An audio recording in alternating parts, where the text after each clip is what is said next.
Ukrainian President Volodymyr Zelensky appears to be offering some concessions in the negotiations to end the war in Ukraine. Speaking to reporters on Tuesday, he laid out what would be acceptable terms to withdraw forces from parts of the Donetsk region that are not currently occupied by Russian forces. The area has been a key sticking point in the talks. CNN's Nada Bashir is live in London. So what more are we hearing from the president? Nada.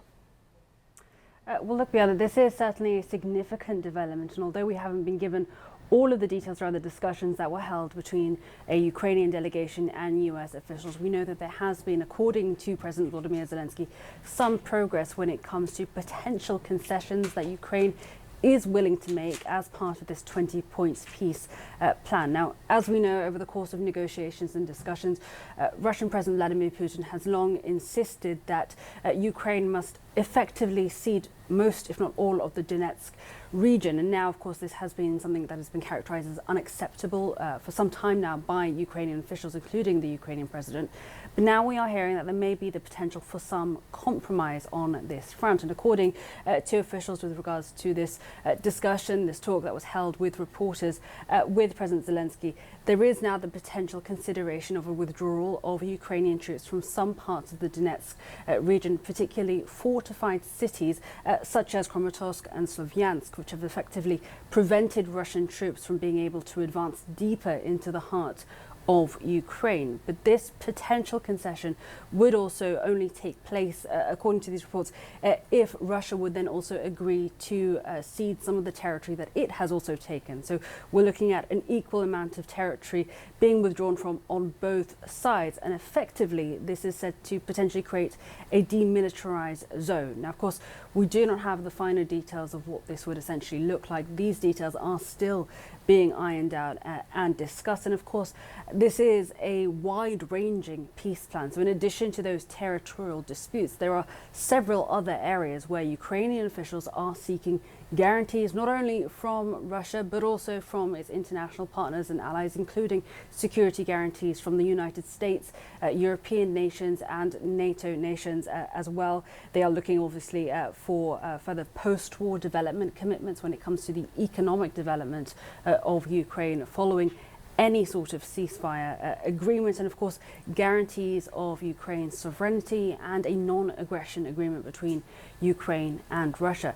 Of course, we are waiting to hear more on this. It is expected, according to the Kremlin spokesperson Dmitry Peskov, that we might see some sort of comment or response from Moscow in the coming days or weeks. But the Kremlin spokesperson did reject to give any sort of details or response at this stage to reporters, describing any discussion of the ceasefire negotiations or peace plan negotiations as unproductive. And Nada, speaking of the Kremlin, how are they responding to what appears to be yet another, the second car bombing inside of Russian territory? We talked about the general who died in a car bombing in Moscow earlier this week. What more do we know about the latest reports? Well, at this stage, both incidences are not being formally connected, but there has been some allegations from Russian officials accusing Ukraine of carrying out this latest attack. 2 police officers and a third individual are said to have been killed in this car blast. The last attack being a car bomb attack. According to officials and investigators, the 2 police officers approached a suspicious individual when that bomb was detonated, a device they've described near a police car. Now, we do have a statement from police officials and investigators saying investigators and forensic experts are continuing to examine the scene of the incident. Police are also looking at CCTV and interviewing witnesses who were in the area at the time to try to get more details on the alleged perpetrator of this attack. And of course, this has raised concern. At this stage, Ukraine hasn't claimed responsibility, but of course, as we have seen over the course of the war between Russia and Ukraine, since Russia's invasion of Ukraine, a number of these attacks and assassinations have taken place, and Russia has long accused Ukraine of being behind this, but again, no formal claim of responsibility or formal identification of a connection between this particular attack and the killing of the Russian general. All right, Nada Bashir reporting live from London for us. Thank you so much. Good to see you, Nada. Well, as millions of Catholics celebrate Christmas Eve today, Pope Leo is using his first festive season as pontiff to make an appeal for Ukraine. He's expressing his sadness at Moscow's refusal to agree to a ceasefire. Take a listen. Truly, one of the things that causes me great sadness is the fact that apparently Russia has rejected the request for a truce.